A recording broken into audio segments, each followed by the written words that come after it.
അരി കുതിർക്കുകയോ അരയ്ക്കുകയോ അങ്ങനെ ഒന്നും തന്നെ ചെയ്യാതെ വളരെ പെട്ടെന്ന് ഇൻസ്റ്റൻ്റ് ആയിട്ട് നമുക്ക് തയ്യാറാക്കാൻ പറ്റുന്ന ഒരു അപ്പത്തിൻ്റെ റെസിപ്പി എങ്ങനെയാണെന്ന് നോക്കിയാലോ.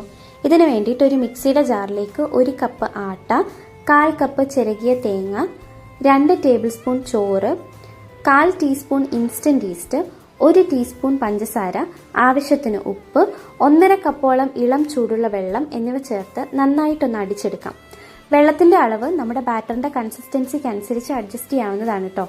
അടിച്ചെടുത്ത ബാറ്റർ ഒരു പാത്രത്തിലേക്ക് മാറ്റിയിട്ട് ഒന്ന് അടച്ചു വെച്ചതിന് ശേഷം നമുക്ക് 30 മിനിറ്റോളം റെസ്റ്റ് ചെയ്യാനായിട്ട് മാറ്റി വയ്ക്കാം.